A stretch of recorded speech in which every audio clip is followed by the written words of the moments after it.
It's okay. So maybe you can Ah, see some message. So I there am you doing, go. and I can share with you. No, don't worry. Yeah, very good. Very well. So Okay. now you can start up without any Sure. inconvenience. So let me share my screen, and I guess I'll just do screen, but you'll see until I bring up. There's my daughter. So Don't worry. all right. Nice. And let me do this. Okay. So I'm assuming everyone can see the slide. Is that correct? Perfect. It's working. Perfect. Okay. So We can see very well. again, today what I'm going to present, and I'll try to speak slower, and so that hopefully the people that obviously if the English is not your first language, which I think there's almost everyone except me, you hopefully you can understand it. Miss Sonia that's with us that works for industrial physics, if you have a question or you don't understand something, if you just speak up or message, she can stop me and she can work to translate where possible.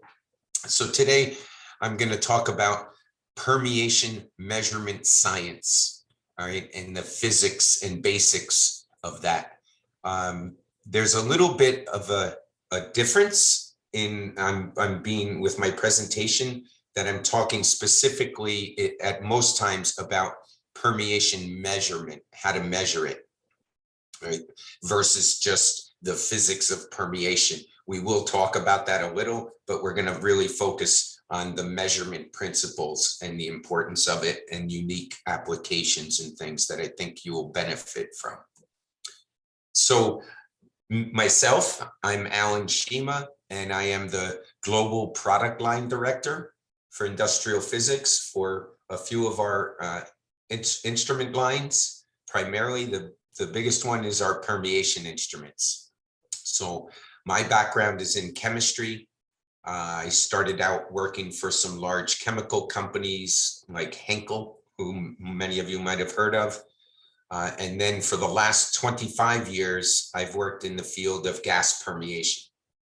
So I work now, of course, for industrial physics and our SysTech line of instruments, but I've also worked for the other major manufacturers of permeation equipment. And I think everyone probably knows who they are. So today I'm going to focus on understanding permeation science and physics. A lot of interesting things that you need to know and should be aware of if you haven't worked directly with instruments in measuring gas permeation. And then some examples of various testing techniques. And then if people are interested, there are all different kinds of instruments. There's different principles of operations and methods that they use, so you really want to try to, if you're looking to use an instrument, how would you select the type of instrument and to fit your needs? And let me know if I'm going too fast or not. Just tell me to slow down. So what is gas permeation?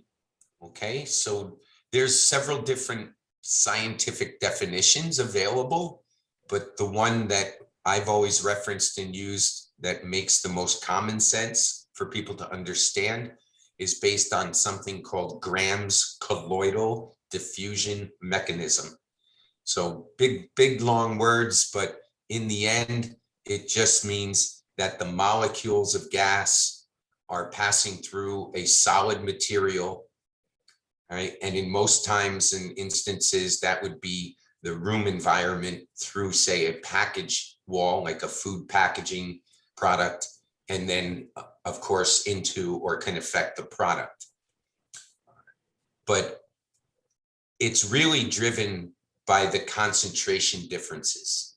So you can see the movement of molecules is from the high concentration side to the low concentration side of whatever it is, whether it's a package wall or if we're just testing a film, it could be whatever's in question. And the difference in these concentrations is really governed by the partial pressure of the permeant vapor. We call this the driving force. So they're interchangeable, whether you say concentration or partial pressure, right? Because we're dealing with gases, and each gas in a system exhibits its own pressure. I think I don't know if everyone fully understands partial pressure, but if you had say a jar, a container, and you had room air in it, right? So if you have oxygen and nitrogen and CO2 in that package, each one of those has its own pressure against the walls of the container based on its concentration. What we call the pressure, overall pressure, is the sum of those, the total pressure of all those gases. But that total pressure doesn't affect permeation. It's just the partial pressure. So it's a little hard to understand, but I think I give some other examples. And basically the molecules, they start to absorb into the solid material, and then they move across it, diffuse through it, and then exit on the other side. And one of the easy examples I use for people to understand it in their mind is a sponge, right? So if you were to take a sponge, a dry sponge, and that's our material, right? And slowly dripped water, one drop, then one more drop, then one more drop. If you put it on a piece of paper, the paper's not immediately going to get wet on this other side, right? It's going to take a lot of time before this sponge gets filled with water. And it doesn't have to be totally filled. You'll start to see water come through on the other side over time. But when it's totally saturated, now basically when one drop goes in, one drop's going to come out. And that's a very good example of what permeation is. So it takes time to get to that equilibrium point where it's smooth, the curve is flattened out, and our permeation rate is stable. So you don't have to write this down and study it. It's here though for reference if people want to look at it even further. That I just have to move something here so I can see my own slide. There we go. Okay. So the relationship between the rate of permeation and the concentration gradient, that's our difference in concentrations that we showed in the other slide, is the whole basis for something called Fick's first law. So if you were to look at this equation, and where J is the flux per unit area. So it's the total amount. Let's use water as an example. It's the amount of water, right, that is coming through the polymer for this specific surface area. Okay.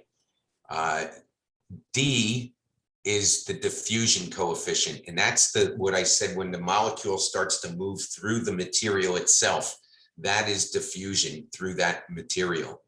Right. And this part of the equation is the concentration gradient that we talked about across a specific thickness of material. So again, if we were to jump back here, you could see the concentration difference, how many molecules are here versus how many molecules are here.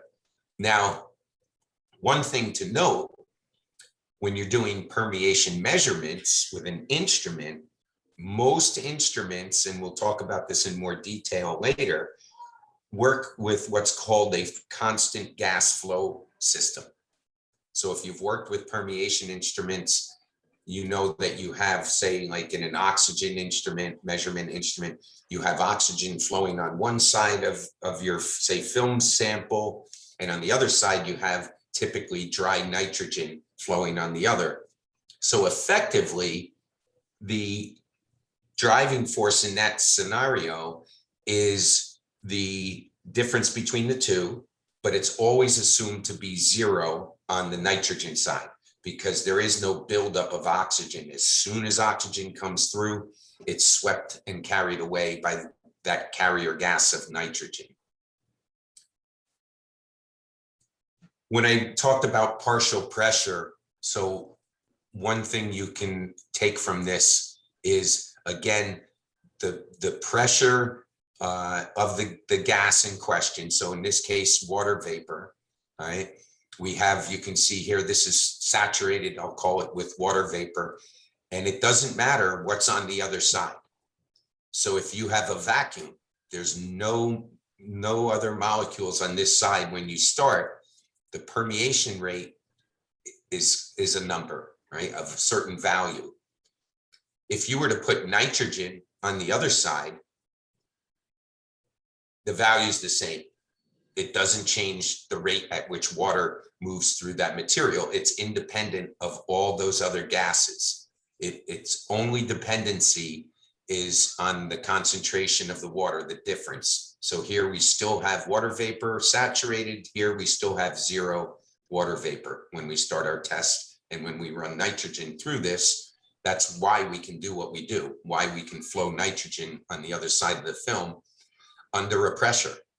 It doesn't influence the rate at which water transmits through or permeates through. The simplest expression of permeation is this one. So where the permeability coefficient is equal to the solubility coefficient times the diffusion coefficient. And we talked about that with the little example, all right, of the solubility is how much of that permeant, if it's water or oxygen, can fill up that material or our sponge, right? And then there's a specific rate at which it passes through the material, all right? So typically, of course, with instruments and all, we can measure the P and we can measure the solubility. And the diffusion coefficient is usually what's then calculated. Right. So again, solubility represents the dissolution of permeant into the polymer. So how much of it fills that sponge before it ever gets to transmit out the other side and get to equilibrium. Right. These are just the units of solubility. It's just there for reference. Again, if anyone wants to know more about it, we can speak about it, or you can just go to literature and it'll describe exactly what these units are.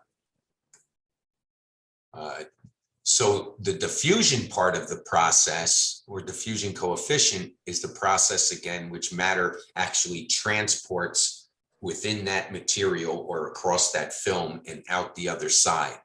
All right, and this is just due to random molecular motions of the molecules moving around.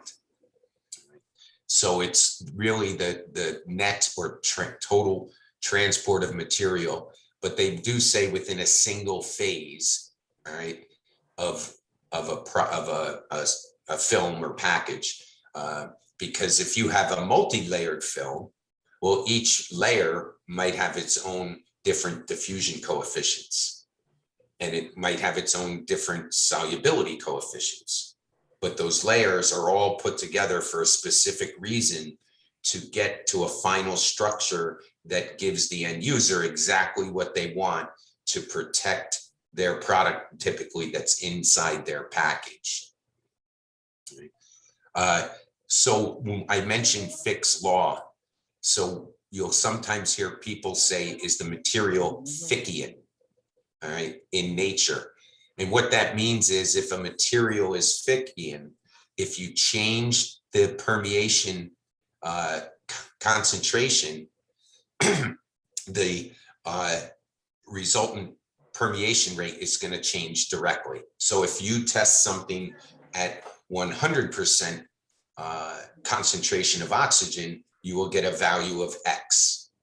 If you test something at 50% concentration of oxygen, you'll get 1/2 X, right? And if that relationship holds true, then you say the material is Fickian in nature. Almost all materials are. There's very, very few materials that aren't, but they do exist. But in most common packaging and things, people don't run into non-Fickian type materials. But you do have to be aware of it. If you're testing unknowns, somebody or something that you've newly developed, and you see, well, it doesn't hold true. I cut the oxygen in half, the permeation rate should go in half. You'll want to verify then, and there's ways to do that it's Fickian or not. A real practical example of permeation, I think everyone probably already knows these kinds of things, is like a bottle of Coca-Cola or Pepsi type product, which has a lot of CO2 in it. And if you were to take a brand new bottle from the store and just set it in the corner of your room and leave it there, in a few months, very quickly, that soda is no longer going to contain carbon dioxide and be under pressure. When you open a bottle of soda, you know how it's carbonated, it goes psst, and it releases the gas. We call it, if that occurs and you lose all the carbonation, we say in the US, I think it's common, we say the soda is flat. It no longer has carbonation. And that's again because the CO2 molecules actually pass through right through the plastic and out to the atmosphere. Common things are the values we use, which everyone may or may not be aware of. For oxygen, we always express the values in cubic centimeters of oxygen. And then for films, we do it in either meters squared of surface area or 100 inches squared per day. Now, water vapor is done differently, and I've been asked several times, why is that? If we're dealing with gases, why do they do water vapor in grams per meter squared per day or grams per 100 inches squared? There's two underlying reasons we do that. Number one is the scientific difference between a gas and a vapor. So a gas is a true phase of a material. It's just gas, right? Where vapor, if you look up the definition, vapor contains the gas plus some of the liquid water, but in very, very small amounts that it can suspend in air and be part of that gas structure. So it's a vapor that has both kind of qualities of a gas and a liquid. The other reason is the first tests that they did for water vapor for permeation were what we know as the ASTM standard E96 tests. So it's a weight loss or weight gain test. So they would actually people call it the cup test. You actually could take a cup of water, just pour an amount of water in. On the top of the cup, you seal your material you're testing, and then you just stand it in place and come back periodically and weigh it and see how much water has left by weight gain. So again, of course, that's why people reported it in grams, because the convention was, well, we do it with liquid water and we're weighing the liquid water. Anything that is not a film, right? We just use the values of cc's per package per day or grams per package per day. So it could be a true package, it could be a bottle, a pouch, or it could be anything else. It could be a piece of tubing or anything that you're measuring, but we just call it per package. So there are no units of surface area. Whoever, like when people are testing the soda bottles or juice bottles and things, whoever manufactures them and use them, they know the surface area. But of course, they don't care what it is in meters or 100 inches. They just care, this is my package, how much oxygen and water is coming in or out of that package per day.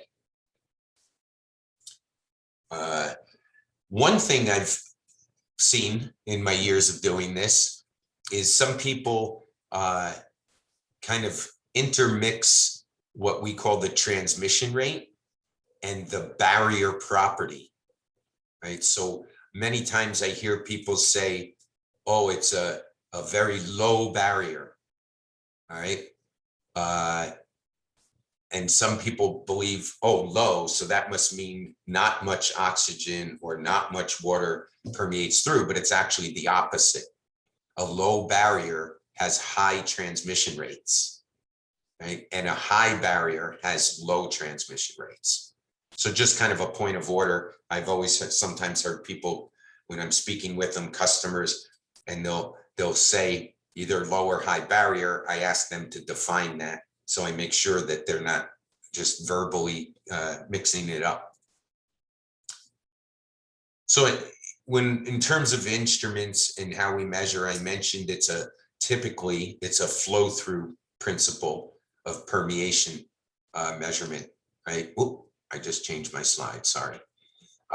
So all the instruments commercially available have some sort of chamber, right? Metal machine chamber for film testing typically, where we're going to mount our film, which is this red piece you see here, the test film. And again, we continuously flow gases. So most instruments are set up, if your chamber sits this way, horizontally flat, some instruments sit vertically, but those have pretty much gone away now. So most people aren't producing them that way.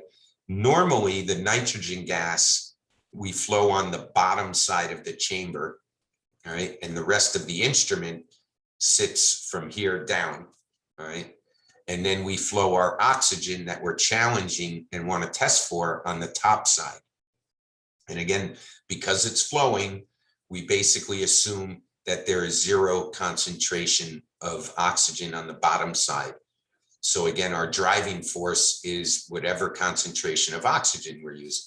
Because if we're using 100 on the top, 0 on the bottom, the difference between 100 and 0 is 100. So it's 100% driving force. And the same would hold true at 50% or 30% or whatever you choose to use. The reason most people mount their chambers in this fashion and run the nitrogen on the bottom is for when you go to do a package test. For a film, it really doesn't matter, right? The film, it wouldn't matter if the film is sitting this way or sitting this way, and it doesn't matter which side your nitrogen or oxygen are on. But when you test packages, if anyone's ever done it, you're using the atmosphere in your lab or wherever the instrument sits, or maybe inside an environmental chamber, you'll have the package mounted, all right? And that's your source of your oxygen and any relative humidity and things. So to test packages, it's not done in a sealed chamber on the instrument. We mount the nitrogen lines on the bottom because when I show you pictures, it makes it very easy now to hook up nitrogen lines and run it to an external fixture to test packages. So the main variables, we already talked about the driving force, right? So you want to make sure that when you're comparing results from one lab to another and things, that everyone's doing the tests with the same driving force. Because if they're Fickian materials and the driving force is different, the permeation rates are going to be completely different. Linear, but different. Temperature is really the most critical one, all right? And I'll talk a little more about that in detail, but basically, if you change the temperature of your test by 10 degrees Celsius, the transmission rate will approximately double.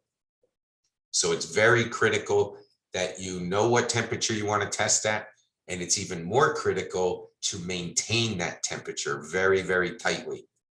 Because if you double your transmission rate in 10 degrees change, that means every 1 degree is almost 10% change in your results. So temperature is the one thing that everyone over the years struggles with, is building an instrument that can really accurately hold the temperature when you're testing films. Because if you're off by 1.5, 2 degrees, you're off by 15, 20% in your results. Humidity has to be compensated for or accounted for. and you'll see why. And then thickness, but now thickness is very simple, right? The permeation rate just has an inverse relationship to film thickness. So if you double the thickness, the permeation rate goes down by 1/2, right? And if you think about it, that goes back to the diffusion coefficient. So it's a coefficient, but for that material, it's a constant. So those molecules are traveling at a certain speed or rate. But if the distance they have to travel is longer, well, it's going to take twice as long. So again, you can see the relationship and where your permeation rate goes down. The one interesting thing I've always found, normally I open this up to questions verbally and let people answer, and some may know the answer to this and some may not. But if we go back to Fick's law, and the difference in the concentrations is our driving force, right? And it's all based on partial pressures. If you had these 4 bottles sitting here filled with water, one quarter filled, 25%, 50%, 75, and 100, what would you expect the permeation rates of these bottles to come out at when you measure them in relation to each other? If anyone wants to take a chance and speak and give their answer, feel free. Otherwise, I'll tell you what the answer is. All right. Nobody's going to step up and risk going out. The transmission rates are exactly the same. And maybe to some people, you're saying, wait a minute, that doesn't make sense. You mentioned the concentration difference, the partial pressures, and there's a lot more water here. But again, that's not what we're measuring. What's driving it is that vapor pressure, gas pressure above the water, right? And whether it's you have this much water in it, this much, this much, this much, these are all going to be at 100% vapor concentration. As long as you have excess, then you're at 100%. So as an example, in a permeation instrument, you can do a 100% test. With most instruments, you take a sponge and you soak it with water and you put it in that chamber we showed where we do the film test. As long as that doesn't dry out, we will have 100% water vapor concentration at that temperature level. All right, so in a way, it could be a trick question. When I said most people would look and say, well, this one is going to be X, this one's going to be 2X, this one's going to be 3X and 4X. No, all the permeation rates are the same.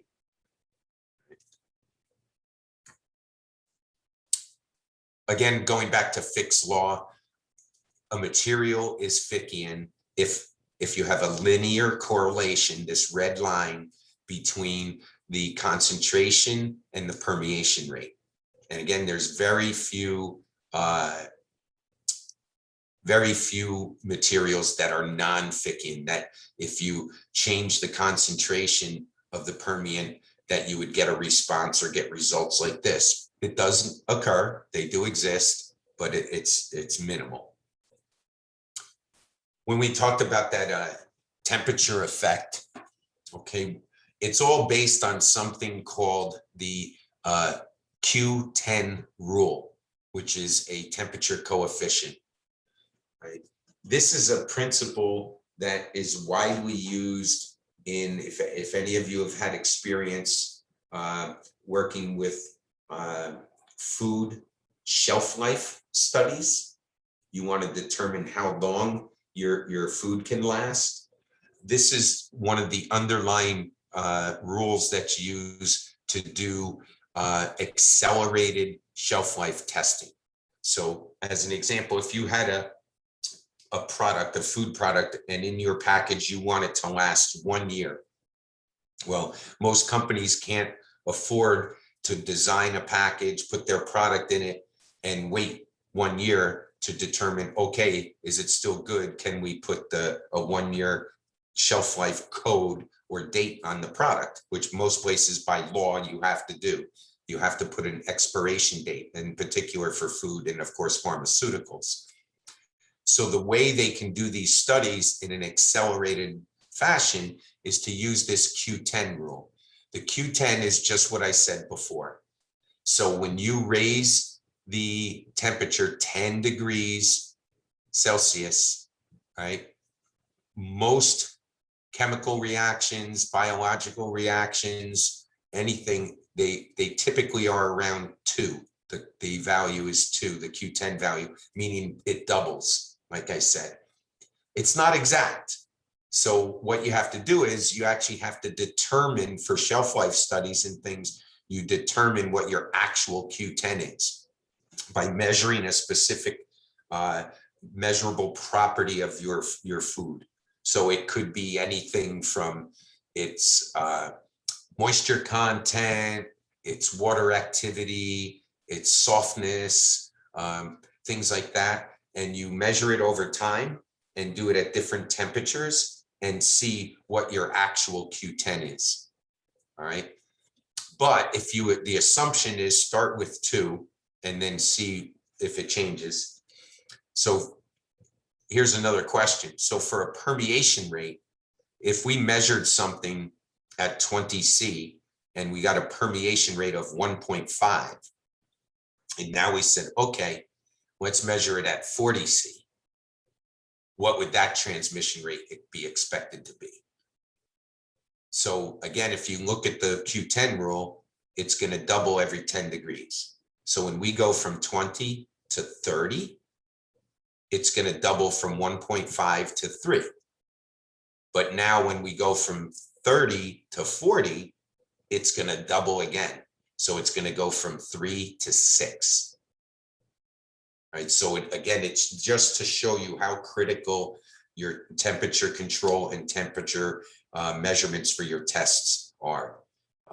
I've seen a lot of polymer resin companies, film companies, when they have their sales documents for their products, and they'll say this film has an oxygen permeation rate of 1.5 cc's meter squared per day, but they don't tell you the conditions.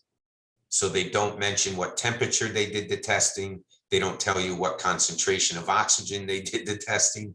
And I think most of that's for marketing, right?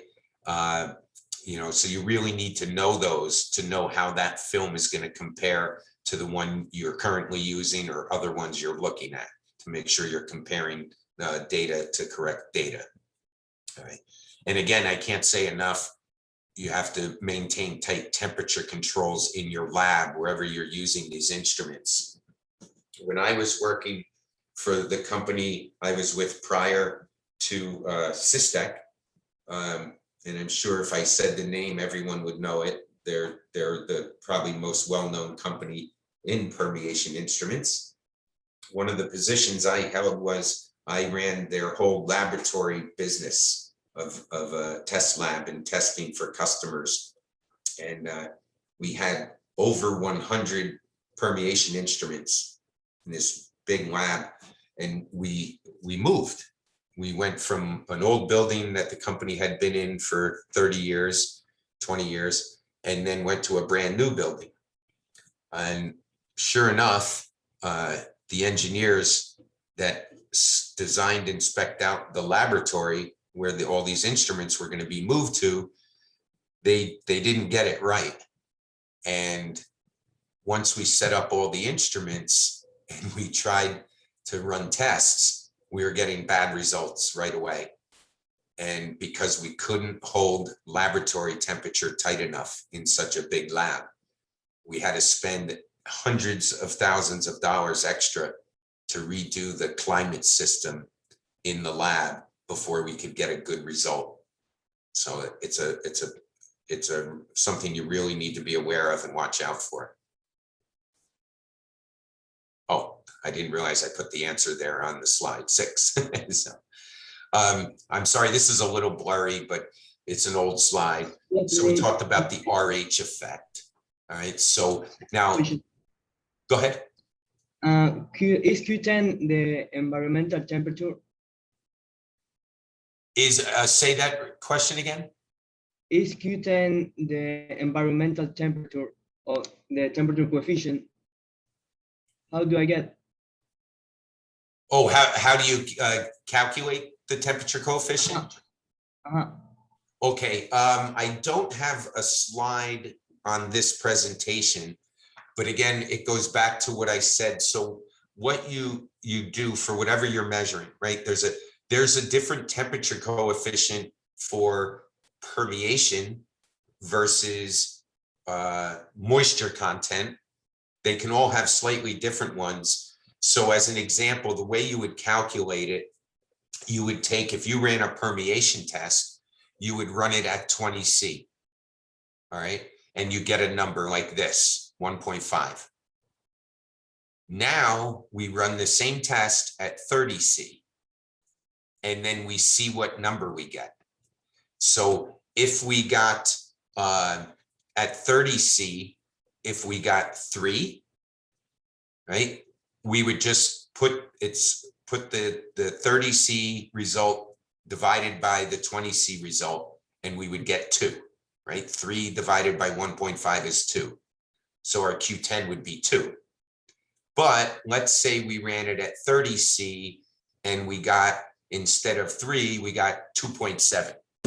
So I'm going to take my calculator, go 2.7 divided by 1.5.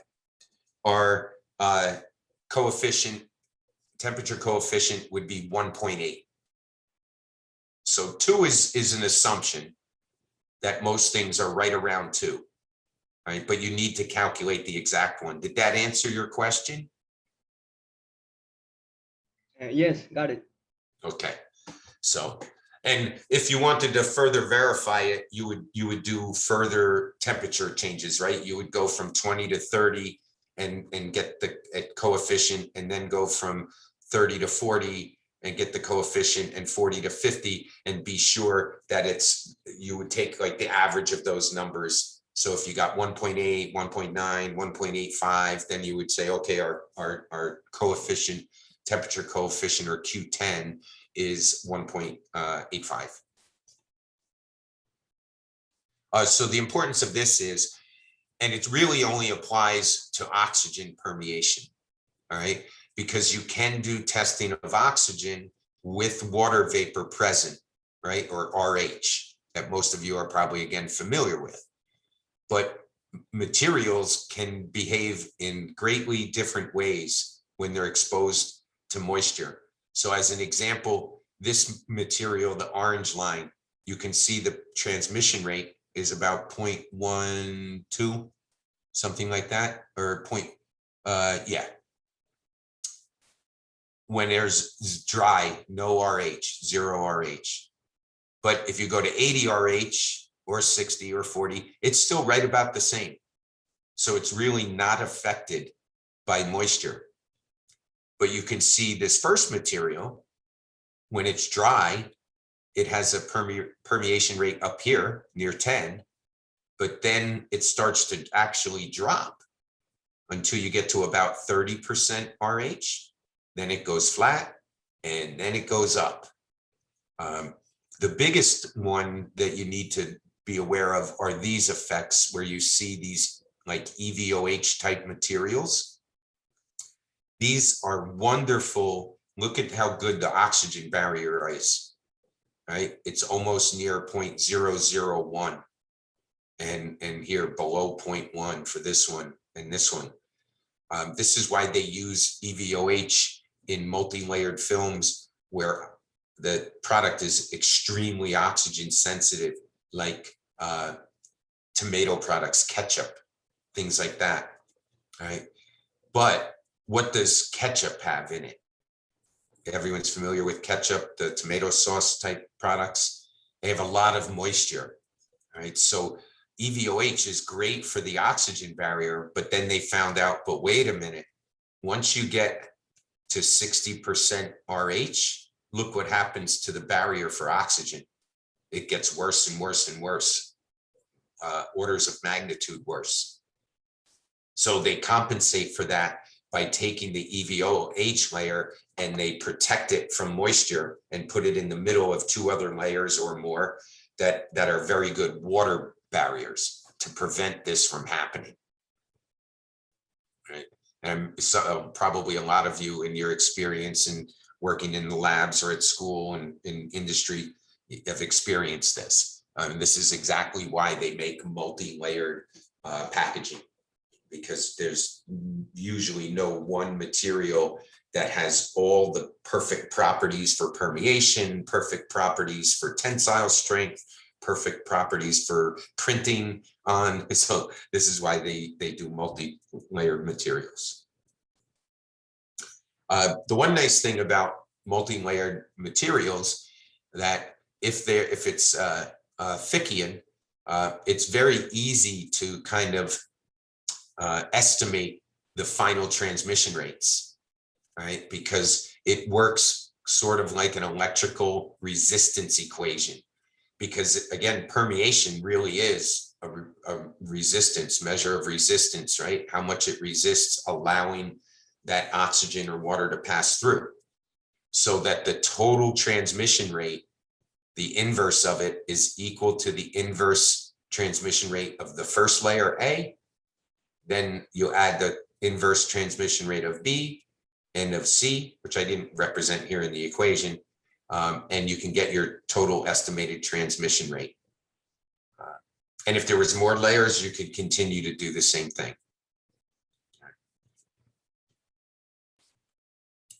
So those are kind of the most important principles of measuring gas permeation.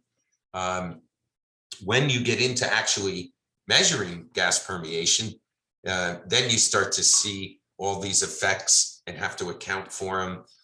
But I think this is what makes it an interesting science. So maybe I'll just take a quick break and ask if there's any questions based on what we've talked about to date. And don't feel you have to ask the question. You can write them down and send them in. We can get them to Sonia and myself, and I can get you answers that way too. But if you have something that you want to ask, feel free to ask now. Okay, very good. So now we're going to talk about running a test. I don't know how many of you have actually used a permeation instrument, ran one, operated one, fixed one, or anything. So the first thing, of course, you have to do is you have to in some way mount your sample to the instrument. So again, if it's a film, you open that chamber or chambers if it has multiples of them, and you're going to put your film sample on. All right. Every instrument basically is about the same. They have gaskets, materials, some O-rings, because of course you want a completely leak-free situation. And most of the instruments will require you to use a sealant grease, a high performance vacuum grease and things. But once the sample's hooked up, whether it's a film or a package, a bottle, and I'll show you different examples, then you have to just simply set the instrument parameters. All right. So most instruments, you have to tell the instrument what your sample type is. So it gives you results correctly. So you tell it, is it a film or is it a package? Right. If it's a film, you're going to set your temperature. If it's an oxygen test or a water test, you set your RH. Right. If it's required, if you're doing, say, an oxygen test with RH, most instruments allow you to produce RH on both sides of the film, which is nice. So that tends to be a little more real life condition. Right. For water vapor, the same thing. You're going to tell it what RH or level of moisture you're going to run your test at. Then some people have different terminologies for this. I use the term sampling rate. All right. So most instruments, the most common instruments, have two test chambers. And the reason for that is you would never typically in any scientific experiment, right, want to rely on just one result and do one test and say, that's it, I have my result, perfect. Well, how do you know it's truly correct? So that's why most companies build the instruments with 2 cells minimum, because then you put the same material on both cells, so you get verification that you get the same basic number on both. You say, okay, I can trust these results. So in that case where there's, say, 2 cells or 3 or more, most instruments have 1 sensor. So that sensor is going to go to the first chamber, and it's going to measure that chamber for this rate of time, amount of time. So typically for a film test, you might do 15, 20, 30 minutes. And then it's going to switch to the other chamber. And it's going to collect data in that fashion, going back and forth, back and forth. So you've got to have to tell it that. The normal rule of thumb is the higher the transmission rate, the lower the sample rate. So if it's transmitting at 50, 60 cc's per meter squared per day, you can typically get away with maybe just a 10-minute, 15-minute exam time. When it's a much lower transmission rate, you want to use a much longer sample rate collection time to be sure you're getting enough oxygen that you can measure it with your sensor. All right. This is the most interesting one, though. When you say, how do we end the test? Okay, most instruments will offer you several different methods for stopping the test. You can simply say, run it for 24 hours and stop. Run it for 6 hours and stop. You can say, run it for this many cycles, right? These sampling cycles, and then stop. You could say, don't stop. I'll just keep checking the instrument. And when I feel that the graph is nice and flat and at equilibrium, then I'll stop it. But what makes it interesting is if you read all the permeation standards, none of them tell you how to do this. So like the most common standards are usually the ASTM standards for permeation measurements, but they don't tell you how to determine when the test is done. It's up to you, the operator, to determine and come up with some sort of parameters to say this is when we're going to end the test. Right? If you've never run a permeation instrument, some people are unaware of this. You know, if you run a coefficient of friction test or a falling dart impact test or any kind of test on a film other than permeation, they usually are just very, very quick, right? You set it up, bang, you have a result. You got your coefficient of friction in just a matter of minutes. With permeation, most tests take a few days. All right, so if you don't already know that, just be aware of it. That's why I put here, you can go eat lunch, you can go home, go to sleep, have fun, see your kids, because you're not going to get your results for 1, 2, 3, 4 days. So it's a different kind of measurement. And it's funny because the age-old question is always asked, how can I speed up the testing? How can I speed up the testing? Well, you can't. Right? There's absolutely no way to speed up the test. Because the test itself is the determination of that physical property, which is already set in the material. If it takes it 3 days to get to equilibrium at your conditions, it takes 3 days. Right? It's the physics. It's locked into the physics of that material. The only thing you can do is you can reduce the amount of time you need to put it on the instrument. And it's a subtle difference, because if you look at a permeation graph, I don't know if you can still see me or my hands in addition to my screen, but the graphs usually start out at some low point and then they start creeping up, and they keep creeping up and up and up until they get to that flat point where that's your result, right? When it reaches it levels off and has reached equilibrium. All that time on the instrument, you're really not testing it. You're just conditioning it, allowing it to absorb the water or oxygen, whatever you're testing for, and it's just climbing, climbing, climbing. So really the best method to reduce the amount of time on the instrument, so it doesn't have to be on the instrument for 4 days, is to condition your samples off the instrument.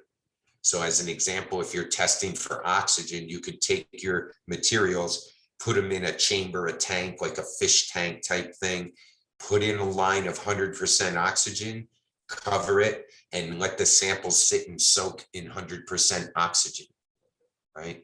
So again, you're not going to speed up that 3-day time, but now you can take a sample, put it on your instrument, and maybe get your results in half a day to 1 day instead of 3 days. But the whole test, you still had to expose them to 100% oxygen. You just didn't do it on your instrument. All right, so for mounting a film, if no one's ever seen it or done it, basically you take some sort of template and that you put on your material. Here we're using a metallized film that's shiny so you can actually see it in these photos. And then you just take a knife and cut out your sample. All right, we usually add these little ears to it so it's not just a flat circle, just for handling purposes. Most test chambers, as you can see here, are round. All right, and you don't want to really handle the material that's going to be exposed to the actual test inside the instrument. So if you add these little tabs on the side, you can see where he's grabbed it with his fingers. Now you're not compromising the test area. I mentioned before, you then take grease, apply the grease, all right, and then you put your film on and just press it down a little and make sure you don't want any creases or folds in it. And then once that's applied, you can put the top part of your chamber on or close it up. All right. Now, this is an older picture from one of our old instruments, and you can see here, this has the chambers with the water to generate the humidity. And in these older instruments that everyone made, not only us, you adjusted your humidity and things by turning these gas flow dials and pressure dials. So you'd have to adjust the flows. And it took a little bit of time. If you have any of these older instruments, they're still around, whether it's ours or the competitors, even their old ones. But now it's all automated. All the new instruments, this is all done. This doesn't, you don't see this. These chambers exist, but they're inside the instrument. We don't need dials anymore. We do it all through the software. All right. I talked about, at the beginning, I said one of our topics about testing was going to be about some interesting things to note and test. So one of the things is, a lot of people always ask, well, wait a minute, I have a bag, or I make a bag or buy a bag that's pretty already made, but it's made from film. Should I test the film or should I test the package? Right? It's really a simple answer. It's, in general, when possible, you always want to test the final package, right? Because I'm sure a lot of you are aware of how these bags are made and how the packages are produced, right? So they're on these package manufacturing machines that take rolls, big rolls of film, and they go through a whole process where it's brought through at high speed through rollers and bent and turned and cut, and then it gets heat sealed and printed on and everything. Well, all of that process can change the transmission rates. All right, if you take a pristine, perfect film sample that just came off a film manufacturing machine and measured it, and then put it through one of these packaging machines, you will typically get a different number. All right. So what I did here was to show an example of if we took the flat film that this bag is made from, all right, and we measured it, tested it for, this is for water vapor, of course, because we have grams per meter squared per day. All right. And we got a number of 0.154. But now this bag, which is, and I work in inches, right? So, but it's close to almost half a meter, right? 16 inches, a little less than half So 16-inch by 21-inch bag made from this film. All right. If you just took the area of this bag, the measurements, all right, and multiplied it times the transmission rate for the film, you would get a number, right? We did 16 times 12, 21, but there's two sides to the bag. We get 672 square inches of material, which equals 0.434 meters squared. By that calculation, using the film data, we should have a transmission rate we expect of 0.067, all right, grams per day. And you notice it's just grams per day now because it's the package. It's no longer meters squared, right? So in an ideal situation, that film would give us a package of 0.067 grams of water vapor permeating into the bag each day. But now we went and tested the film, the bag rather. So remember, the film has this transmission rate. The package, we expect to have this based on calculating the size of it made from that film. And here's the results we got. So again, this is that 0.067 number, all right, that from the bag calculated using the film, all right. But when we actually tested the package, after it had gone through all those stresses and changes of being made into a package, the actual transmission rate was 0.12. So almost double, right? So it's always recommended to test the final package where possible, right? Now, where does that really impact us, right? Well, most companies, they know how much, say in this case, moisture their product can withstand before it goes bad. And if they know the rate that the moisture is coming into the package, they can again calculate out a shelf life and say, okay, our package, we know our package goes bad, our product rather goes bad when we have 25% moisture in the bag inside, all right? And if we use the data from the film, the red line, we would say, oh, okay, we don't get to 25% until almost 60 days, 70 days. But if you measure the actual transmission rate of the bag, you can see the bag gets to 25% in less than 50 days, probably 35, 38 days, something like that. So, this came from a real test that we've run. I'm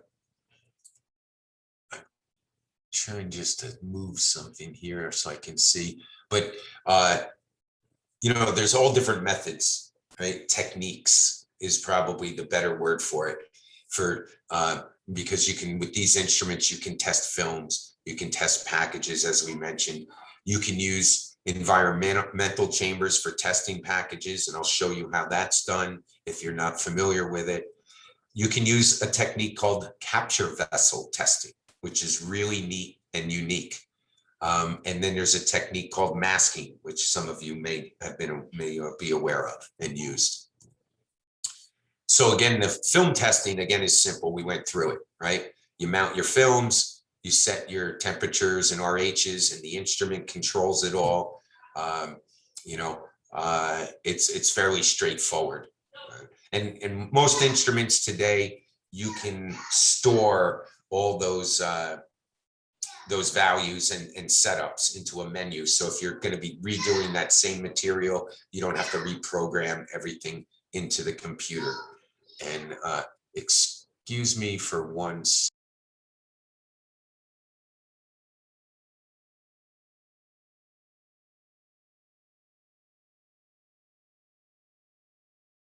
I'm sorry, my daughter was outside the door playing with our dogs. I don't know if you could hear it, but I wanted to make sure they know I need it more quiet.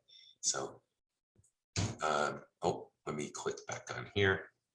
There we go. So package testing. Again, if you haven't seen it or done it, this is how it's done. And you remember early on, I talked about the nitrogen lines, right? Why we put the nitrogen lines in the chamber on the bottom, because when we go to do a package, it's very convenient to hook up these nitrogen lines to a fixture that holds our package, right? And when we test packages, we almost always, you're sweeping the inside of the package with the nitrogen and measuring what's coming from the outside in, all right? If you look very closely here on the picture on the right, you can see the tubing here runs right near the top of the bottle. So what we do is the nitrogen comes in, it goes all the way to the top, and then the nitrogen outlet is down at the bottom. So we make sure we get very good sweep, clean out of any oxygen or moisture, whichever we're measuring, comes out. All right. Normally, if you're doing oxygen measurements, your bottles, packages are just sitting in air like this. So you just need to program in the software and tell it, my oxygen driving force or concentration is only 21%, all right? Not 100. But if you wanted to do 100, it's pretty simple, right? What we do is you take your package here in this diagram, and it's mounted just like we see over here. Here's our nitrogen coming in at the top, going out at the bottom. But what we do is we take an oxygen line of 100% oxygen from a cylinder, and we just put it near this package, anywhere near it. And then we just take a big plastic bag and put it over the whole thing. So we take a pouch or bag and overwrap that whole thing. If you really want, you don't want to seal it too tight, because you're going to be flowing oxygen in, and the only way for it to get out is at the bottom of this bag. So it doesn't have to be a sealed system. All you want to do is cover it and then flood it with 100% oxygen. Or you could do any other level of oxygen. If you wanted to do 50%, you could buy a bottle cylinder of 50% oxygen. Right? Some people want to do controlled RH. So if you wanted to do 100% RH with the oxygen, you would simply just say over here on the bottom of this fixture, you could put a small cup of water. And remember when I asked if you had 25% filled bottle or 50 or 75 or 100, you just need a bunch of water, excess water, put it inside that bag, and you will get to 100% RH condition. And over the years, people have used what's called salt solutions. So you can even take water with sodium chloride, and there's tables that will tell you how much salt to put in, and it'll generate 50% RH or 85%. It's an older method for doing it, but you can do it that way. What most people do is they mount their package inside an environmental chamber, right? So you can see here, it's similar. It's a bottle on a plate fixture, and these are our nitrogen lines. Now they're very long. They go from all the way in here at the chamber, and they go all the way outside to the instrument, right? Now with this chamber, we can set very precisely the temperature and humidity. It's obviously more expensive. These chambers can cost anywhere from, depending on size, $7,000, $8,000 up to $25,000, depending on capability and things. The only thing you need to be careful of is you see here this white thick material on the copper lines. This is insulation, all right? Because if we're running this at a very high temperature in here and with humidity, when the gas nitrogen comes back, if there's any moisture in it, if you go now to room temperature where the instrument is, you can get condensation. So that moisture in the gas can condensate and form liquid water, and it can clog these lines. It can clog up your instrument.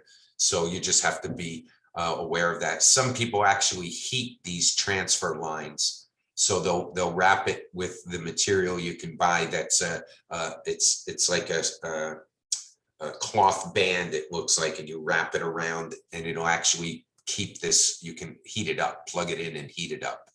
So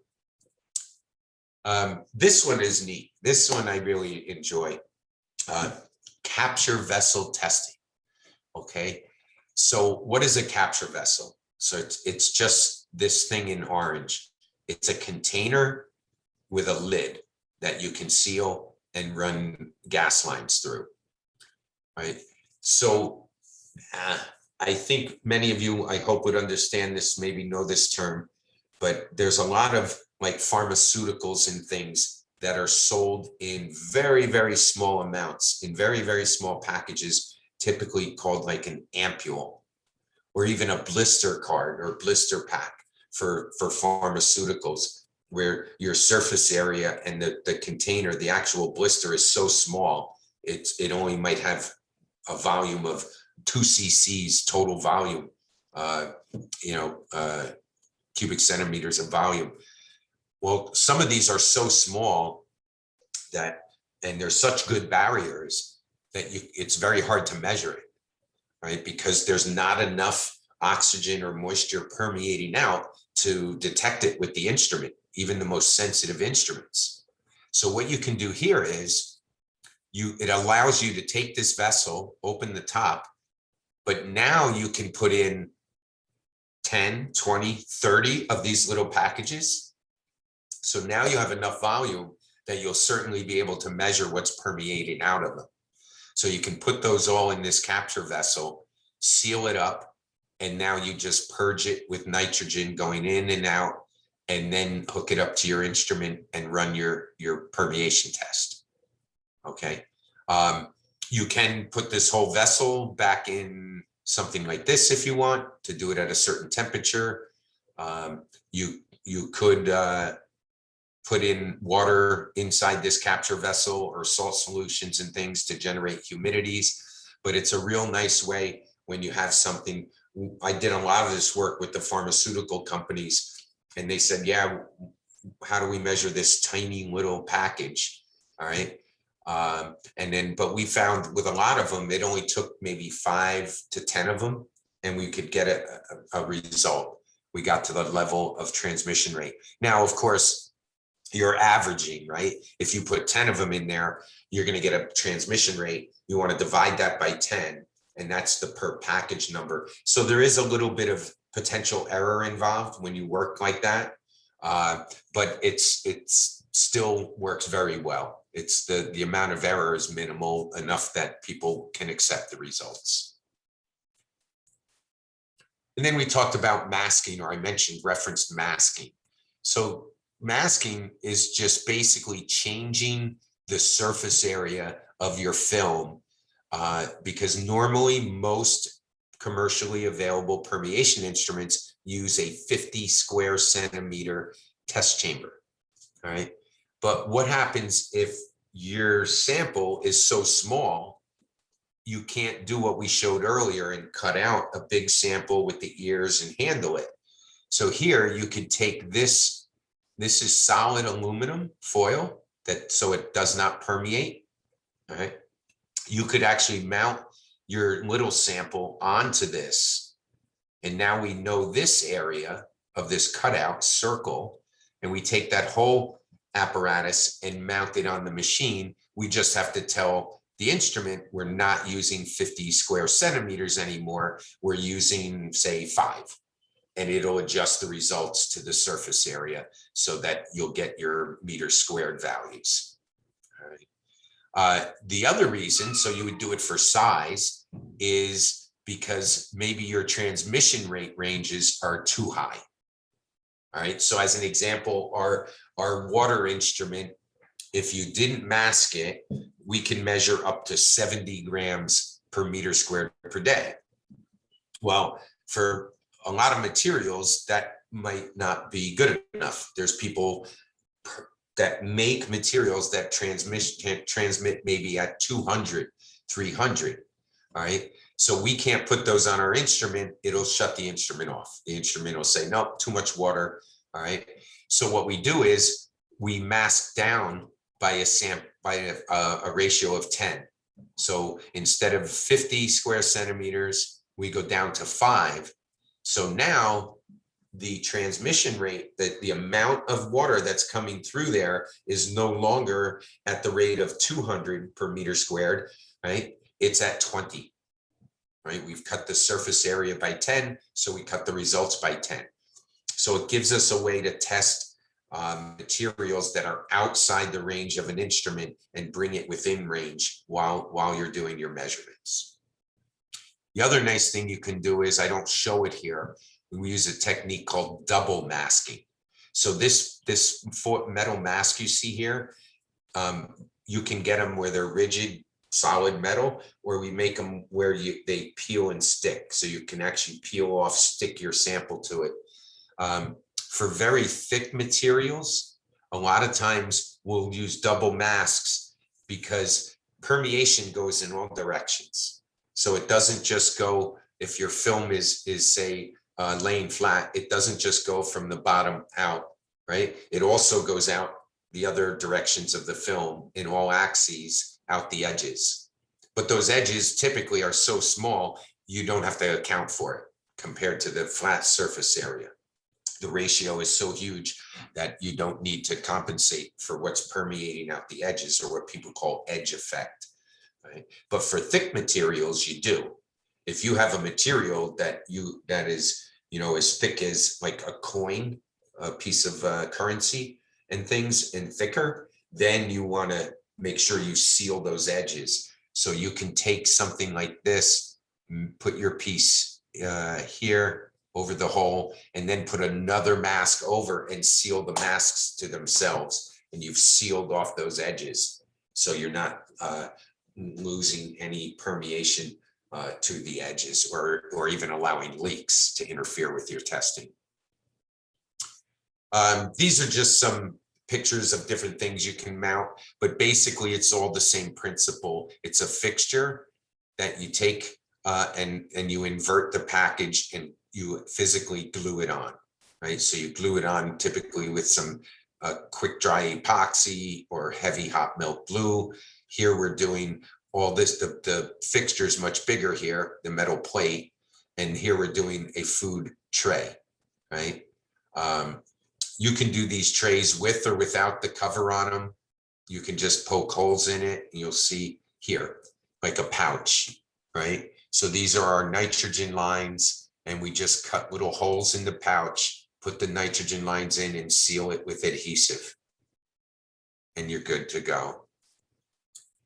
Here I mentioned doing things that aren't true packages, right? These people wanted to measure transmission rate with of tubing or hose. This is very big in like the beer and wine industries, because they do a lot of transfer of their product through tubing, and they want to make sure that the oxygen doesn't have a permeation rate. These tubings have a permeation rate where the oxygen will spoil their beer or wine in industrial type of flexible tubings, or even rigid piping and things, plastic pipes and things like that. We, as a company, you can see this is one of our newer oxygen instruments. We can make these really nice custom fixtures. So here, it's basically inside this rod is your nitrogen lines, both of them. So for this one, it's a lot simpler. You can just cut one hole in your package and glue it on, versus having to do this and do 2 holes.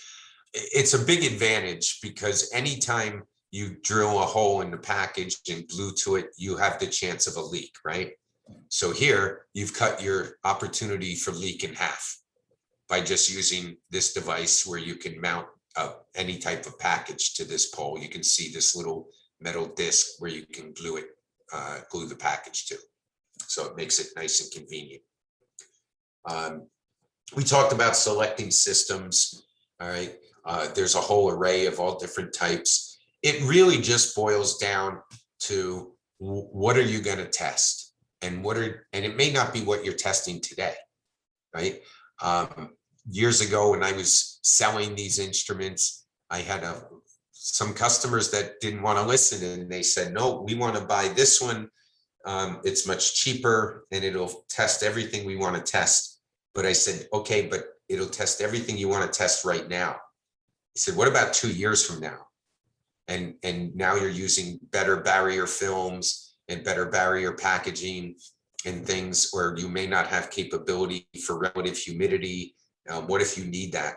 All right, because most of you may or may not know these instruments are not cheap. They're relatively expensive. So I always try to make sure people make the best choice for now and for the future.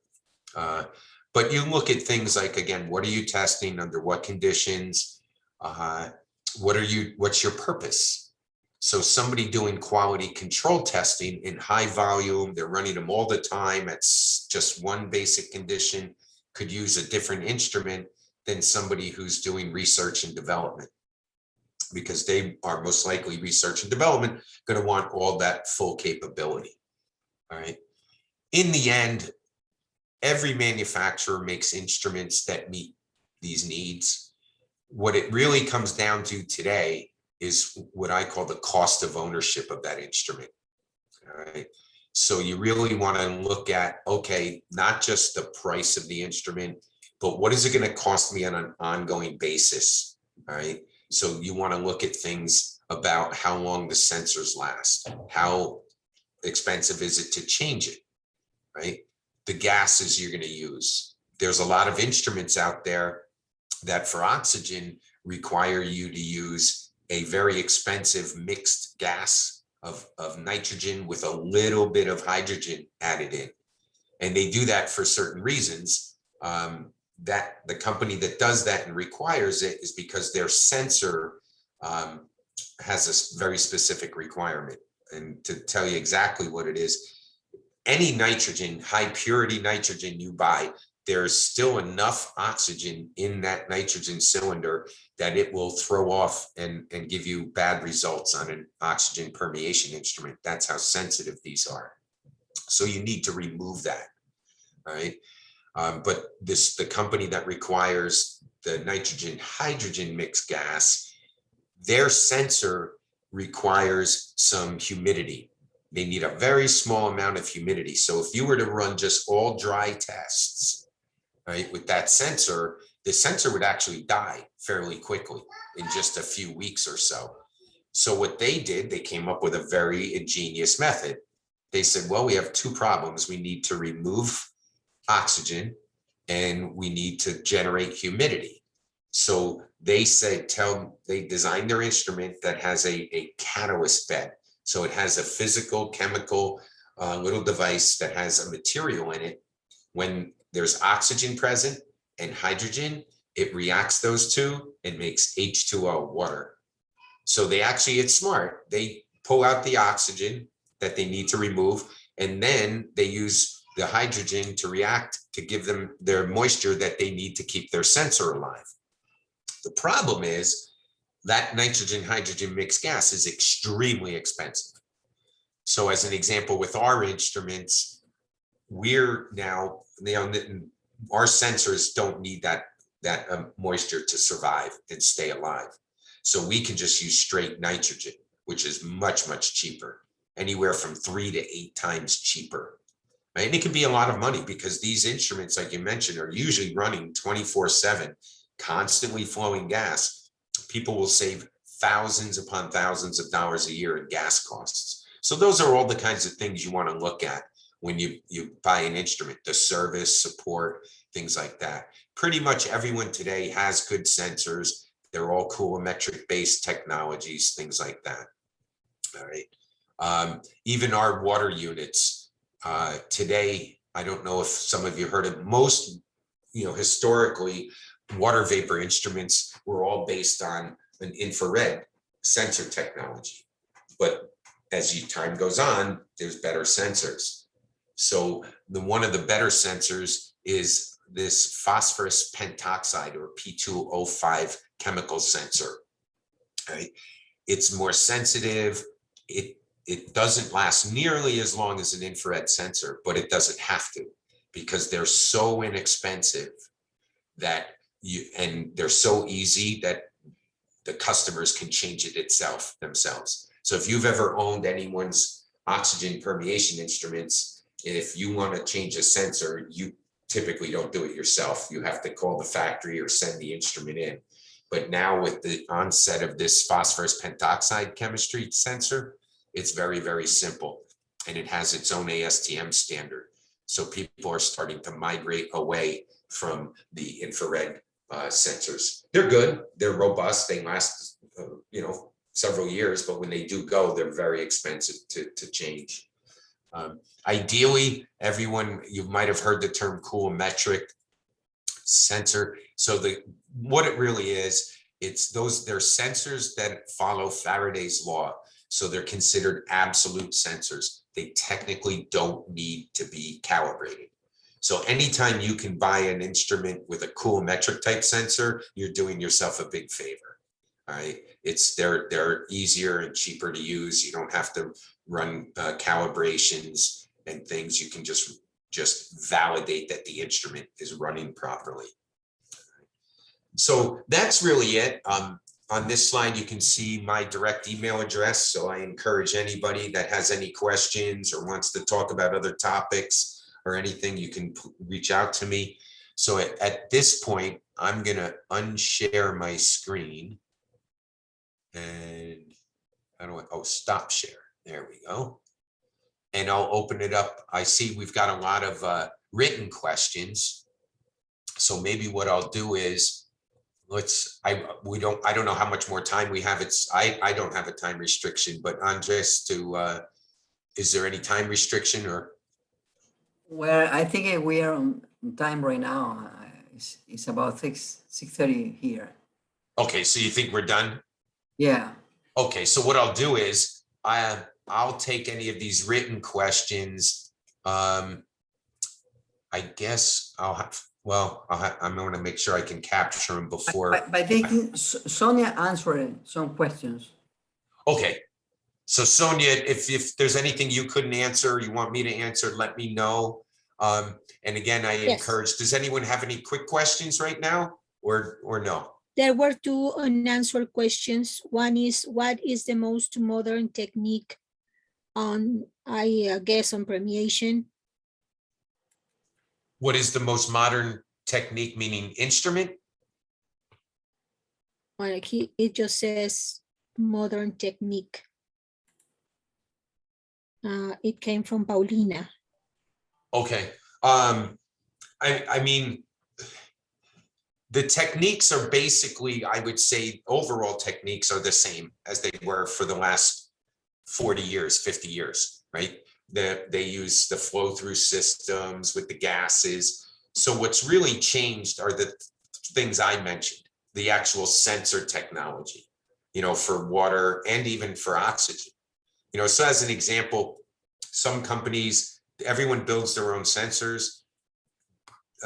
One company in particular limits their sensors so that to how much it can measure. So they have different sensors for different ranges, and that's just so they can have different products and charge different amounts. It's a marketing thing. So one thing we've done, as an example, we didn't limit our sensor. So our sensor can go from 0.05 cc's of oxygen to over 400,000, all right? Because they don't need to be limited. Same thing with our phosphorus pentoxide sensor, so that's the most modern type things. Other than that, there's not have been leaps and bounds changes in permeation measurement. It's just the features of the instrument, like allowing you to do RH and temperature through the software. I remember when I used to work years ago for this, the big supplier of permeation instruments, everyone knows their name. And I was there many, many years. I was told, oh, you can never automate RH and temperature. No, that can't, especially RH, you can't do that. And then lo and behold, 15 years later, everyone has it. You just program in, I want 52% RH, and it goes to 52% RH. So what was the second question? Sonia, Ah, and then this- we'll, The second question is if the package needs to be tested before they put the product in, right? I mean, can't Yeah. be tested with product. Or is you it? can, most people test it without the product in it, all right? The only reason is you don't want to get product into the instrument. So it depends on what the product is. If it's maybe like flour, like baking flour and things, you don't want that inside the package, because when you start flowing gas through it, you're gonna get that into your package. Yeah, but many people do it like with remember the capture vessel method? So a lot of people take, like, say, a fruit juice, and they'll want to measure the water loss, right? How much water, because it's mostly water in the fruit juice. So they'll put it in a vessel. So there's an instance where the product is in the package. But in general, it's a good rule of thumb to try to not do that. But there's ways to do it if you have to. Great. Those were the two questions that we received written. Yeah. So Yeah. I think we are done. Okay, Alan, very good. I just have a few questions. Just Sure. one. I just wondering how the altitude, there are some cities, some places on the sea level, and there are some places maybe 2,000 meters of altitude. Oh, yeah, yeah. So you have if you have your equipment test on the altitude, how the results will affect how the data. Yeah, no, that's a good question.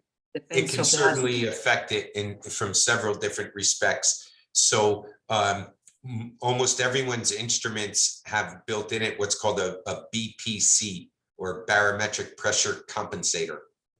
So you have to adjust, right, yeah, especially if you're testing packages, because if you're testing packages in New York at sea level, right, we have 21% oxygen. But if you go to Mexico City in the mountain, That's right. and now you don't have 21% oxygen. Yeah, so you have to compensate for that, and then the actual pressure differences, because even though it's a sealed system, when these gases finish flowing, where do they go? They go to the outside, so there is open pipes to the atmosphere. So yes, that all gets compensated for in the instruments. Okay, thanks. Okay. Thanks, Alan. Well, very good. I thank everyone for coming and attending and requesting I do this. I appreciate it. I hope everyone was able to take away something educational and learn something new or different about permeation testing. And I look forward to traveling with Sonia to Ecuador as soon as possible. So I can meet some of you. Yeah. So thank you, Alan and Sonia. I will send you the recorder of this webinar, and also our list for the participants, especially for the Excellent. industry, so you can get in contact with them. Very good. Thank you again. Thank you very much. Muchísimas Thank you, Alan. gracias. Gracias Sonia, a todos. gracias. Muchas gracias, Sonia. Hasta Gracias luego. a todos. Buenas Thank you. noches. Good night.